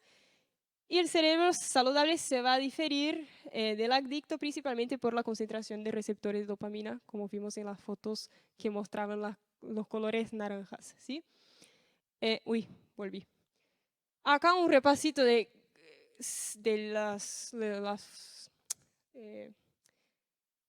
no solo el neurotransmisor, sino que también áreas del cerebro, ¿sí? Hipocampo, ¿para qué sirve?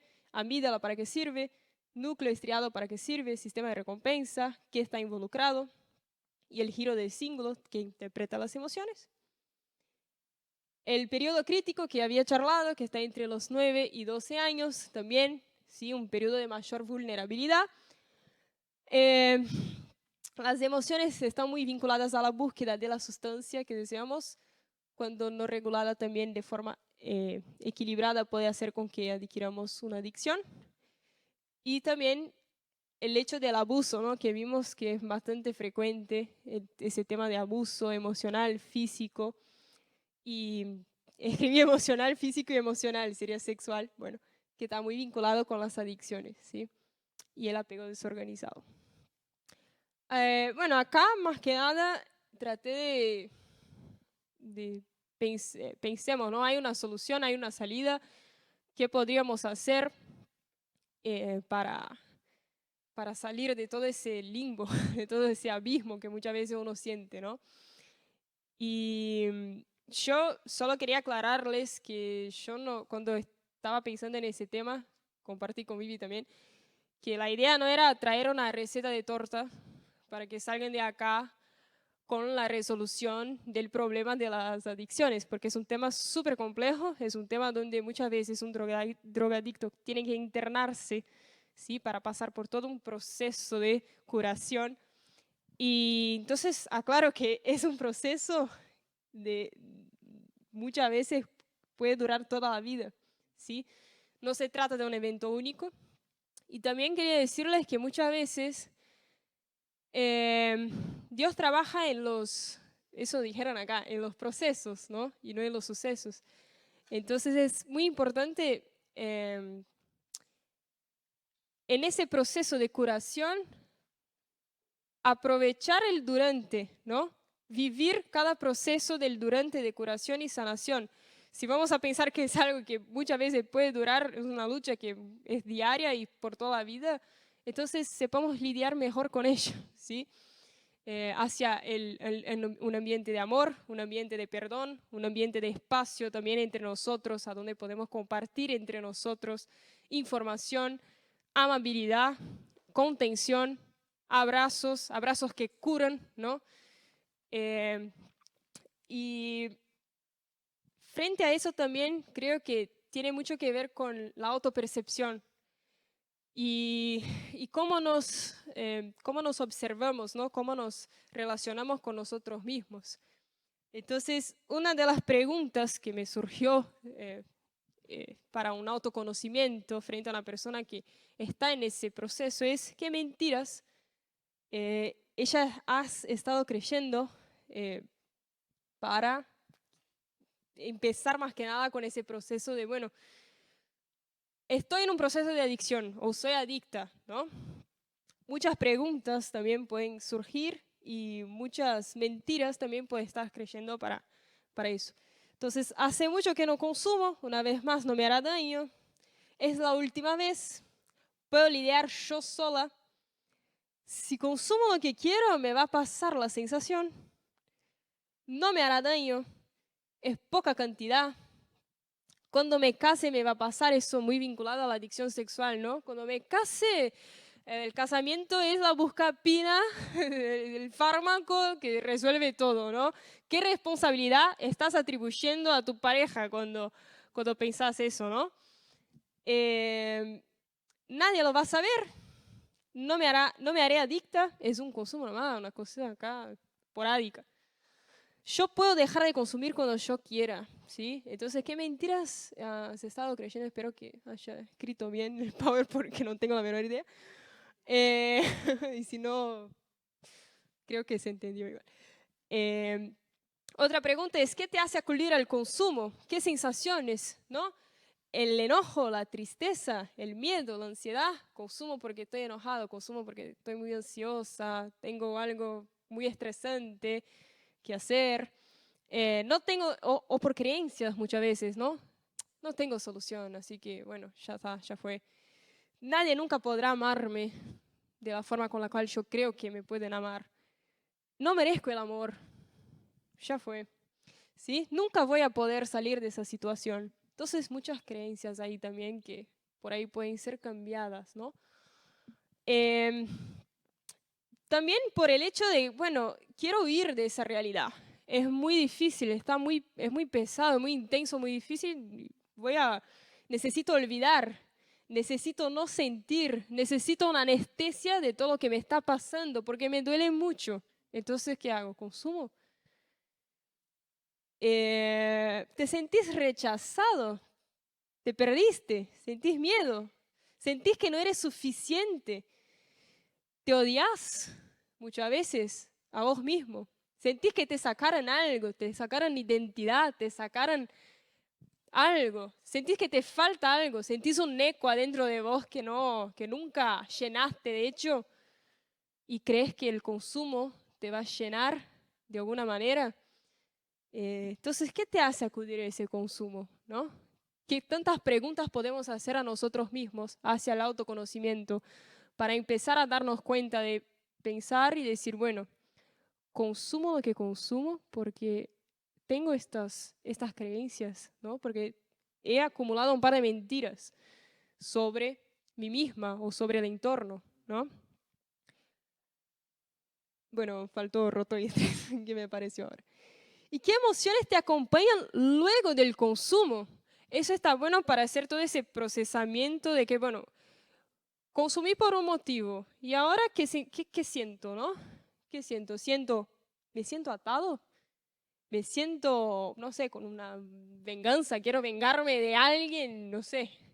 ¿Porque me volví adicto porque una persona me hizo algo? ¿Sí? Estoy en un limbo, siento que estoy en un limbo, que no puedo salir, en un abismo. Siento culpa. La mayoría de las adicciones sienten culpa, ¿no? ¿Cómo puedo hacer para salir de algo que no puedo? También puedes sentir que lo lograste, ¿sí? Al principio lo logré, pude. Ese deseo insaciable que tenía de consumir, lo logré, ¿sí? Llegué hacia el placer. Sentís tristeza, angustia, odio, dolor, enojo, renuncia, ya no puedo más.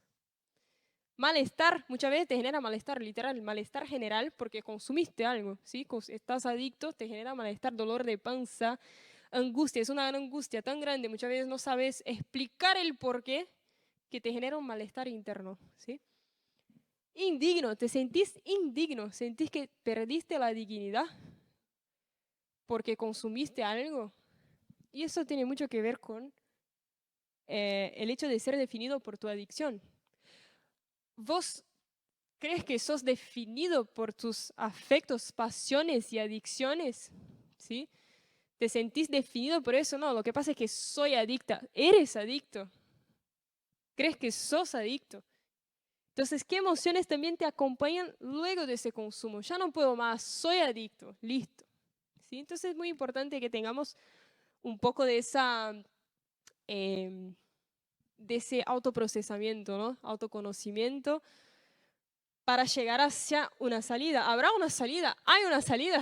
Bueno, yo como les dije, la idea no es traer una receta lista de torta, no creo que haya tampoco, menos mal, porque si no, muchos podrían sentirse excluidos de esa receta, ¿no? Porque yo estoy segura que mucho más que yo traiga 1.000.000 de soluciones, esas personas que están adictas ya hicieron de todo. Ya buscaron todo lo posible, ya buscaron programación neurolingüística, ya buscaron formas de salir de eso y no logran salir de eso, ¿sí?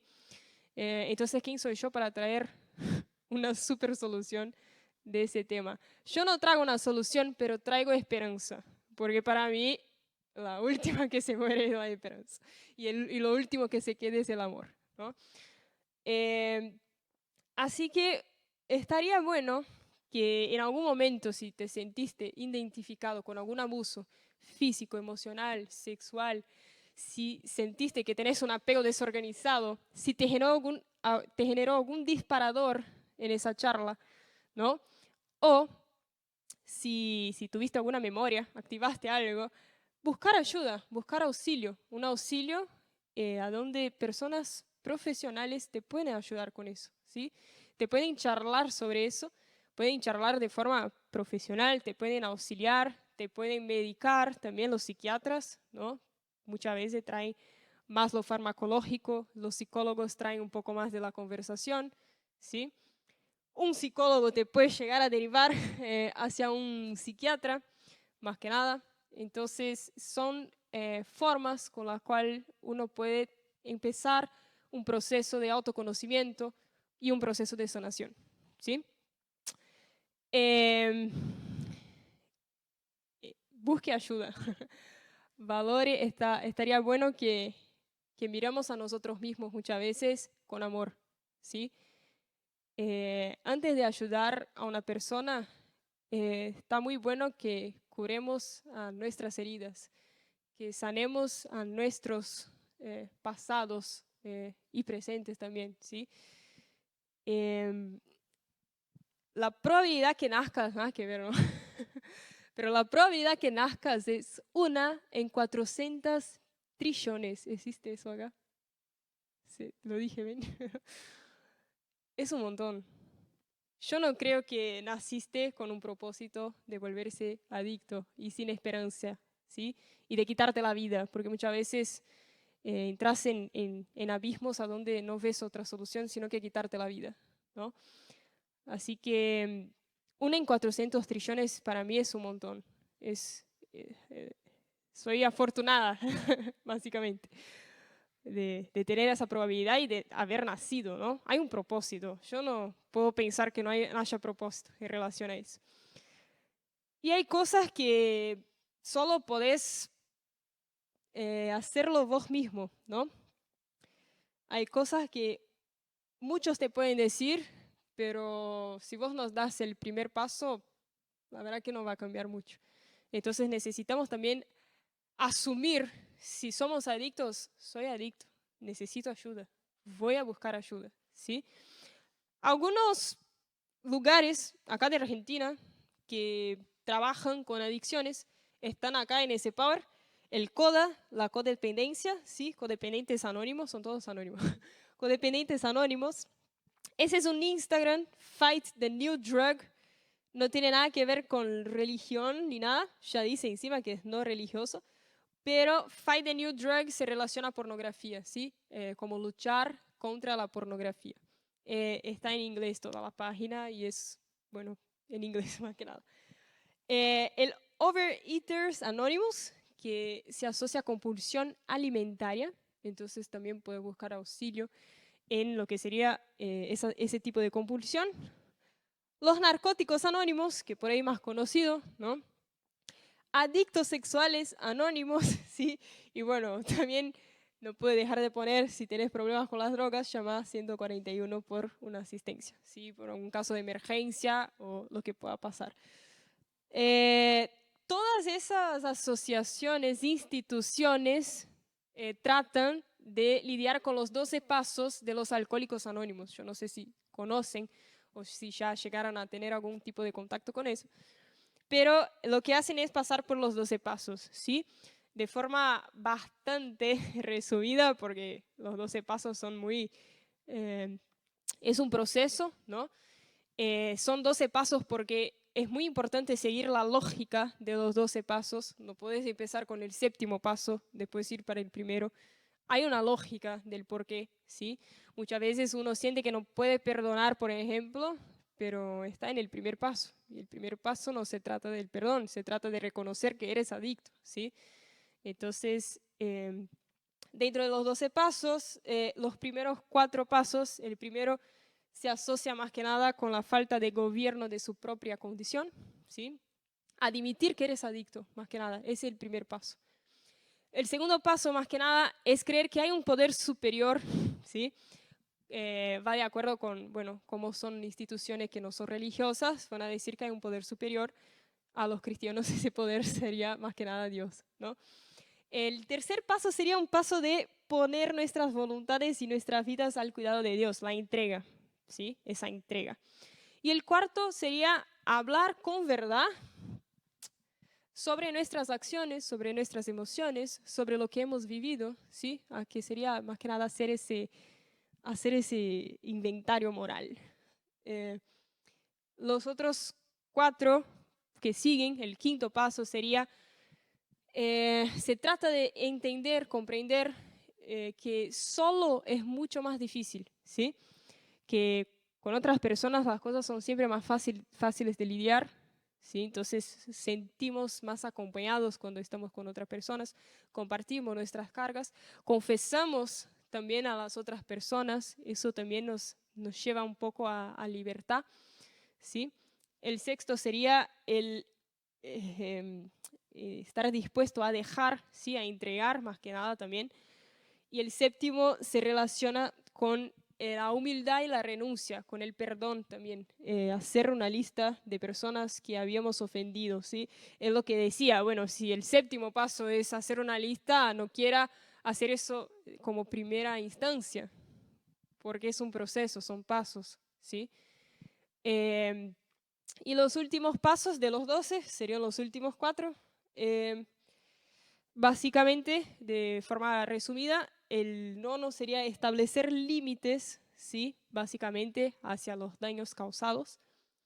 El 10º, entender y comprender que está todo bien tener recaídas, que puede llegar a pasar, que en algún momento tengas algún momento donde volvés a ese consumo, ¿sí? Es una jornada donde hay que pelear y vivir cada día a su vez.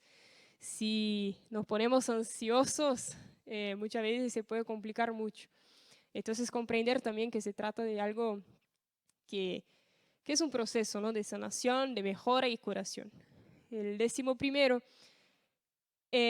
ingresa mucho la parte espiritual, que sería buscar a través de oración, meditación, mejorar el contacto consciente con Dios, ¿sí? Como nosotros concebimos a Dios, pidiendo que nos deje conocer su voluntad, ¿sí? También habla mucho de entrega, pero involucra mucho lo espiritual. Y el último, que sería la asociación de, bueno, ahora que ya estoy en un proceso de sanación, puedo ayudar a los demás, ¿sí? Entonces, cuando llegue, cuando termine de pasar por todo mi proceso de sanación, es que voy a buscar ayudar hacia los demás. ¿Por qué? Porque si hago eso antes, tengo una muchísima probabilidad de volver al consumo de la adicción, ¿sí? Entonces son pasos que deben ser respetados literalmente, ¿no? Y son los pasos que esas asociaciones, instituciones que mencioné anónimas, ya sea de compulsión alimentar, narcóticos anónimos, tratan de utilizarlas, ¿sí? De forma general para adicciones. Bueno, acá más que nada son las 5 R's de un libro que se llama Con toda pureza, de Chichester. Eso es para alguien que esté buscando un auxilio para la pornografía y sexualidad, ¿sí? Es específico para eso, para todo que sería es libres de la pornografía y masturbación. Entonces lo que tratan de hacer, ese sistema, ese proceso, también etapas de las 5 R's, que sería la repulsa al pecado, la reverencia hacia Dios, reposo en la gracia, resistencia hacia la tentación y responsabilidad hacia los demás. Esas 5 cosas, ¿por qué digo de forma rápida? Porque están muy vinculadas con los 12 pasos, ¿sí? Son básicamente 12 pasos resumidos en 5, pero aplicado de forma más direccionada a lo que sería la adicción al sexo y también a pornografía y masturbación. Yo no sé si ese libro está en español, la verdad que no sabía decirles, pero acá está en portugués, sí, es de Chichester, que tampoco es un autor brasileño, y se llama Con toda pureza, ¿sí? Las 5 R's que podés trabajar y manejar. Y vuelven a decir que estaría muy bueno que hagan eso de forma como iglesia, ¿no? No de forma sola, porque solo es muchísimo más difícil que te caigas, que vuelvas, que te sientas culpable y que tampoco sigas. Empezás con una R y te quedas ahí, ¿sí? Por fin, la última diapo, todo eso, había charlado un poco con Vivi, me hizo recordar bastante una historia de la Biblia que está en Juan 4, que sería de la mujer samaritana, ¿sí? Yo creo que muchos la conocen, la mayoría, si no, no la conocen, yo presento de una forma bastante resumida y bastante sencilla. Ese pozo tiene mucho que ver con esa historia, ¿sí? Para los que ya conocen esa historia, más que nada, es una mujer, más que nada, que estaba en búsqueda de algo que al final no podía encontrar, ¿sí? Ella tenía sed por identidad, sed por ser amada, ¿sí? Por sentirse alguien. Entonces ella se casa muchas veces, se casa múltiples veces y imaginen lo que pasó. La sed no se terminó de existir, ¿no? Siguió con esa sed. Se casa muchas veces, nada, ¿sí? Y nada pasa. Y esa mujer siempre iba a una cierta región a buscar agua en un pozo. Muy gracioso porque después viene un hombre, ¿sí? Y habla con ella. Y en esa época re difícil, re imposible que ese hombre hablase con esa mujer, porque era una época donde la mujer no era nadie. Ella solo era alguien porque se casaba, y por eso se casaba y se casaba, ¿sí? Entonces, lo que ella hace es ir hasta esa fuente, ese pozo, encuentra a ese hombre, y ese hombre humildemente le dice que tiene sed y pide agua, ¿no? Y ella se siente súper confundida porque ¿cómo es que vos me pedís agua? Ni siquiera es que podés pedirme nada porque yo no soy nadie, ¿quién soy yo, no?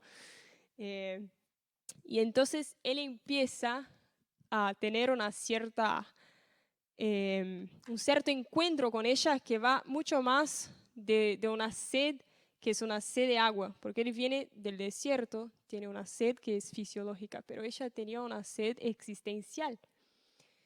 Y ese hombre estaba ahí para llenar esa sed existencial de esa mujer, pero ella no lo sabía.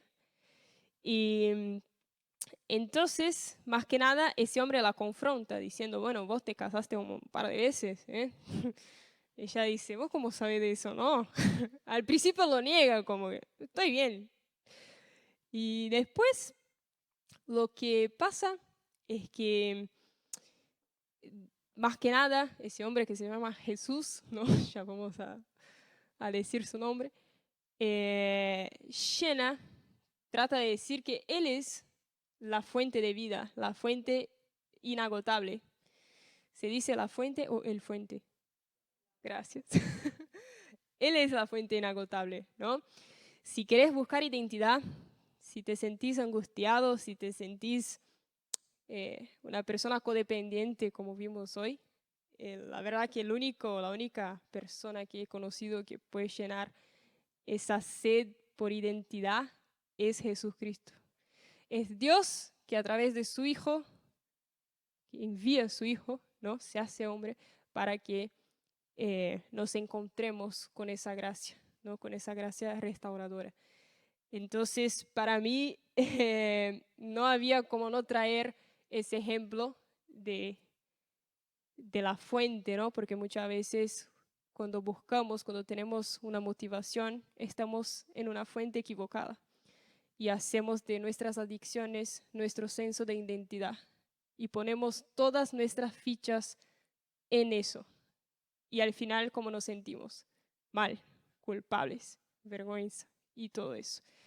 Entonces, espero que haya quedado algo de la charla y que entiendan que para mí, por lo menos, la fuente inagotable es Jesucristo. Es el que puede sanarte, puede curarte y puede traer ese senso de identidad que muchas veces has perdido en tu pasado, en algún evento que te haya pasado también, o que alguien te haya herido. Él es el sanador, el médico de los médicos, ¿no? Y el que está para nosotros en cualquier situación. Así que muchísimas gracias a todos. No sé si se quedó alguna duda. Pero quería agradecer de nuevo a Vivi por el espacio, la confianza y por esa oportunidad de aprendizaje sobre el tema. A todos que estuvieran acá hasta ahora, es súper tarde ya. Muchísimas gracias por el aguante también. Y nada, que Dios les bendiga.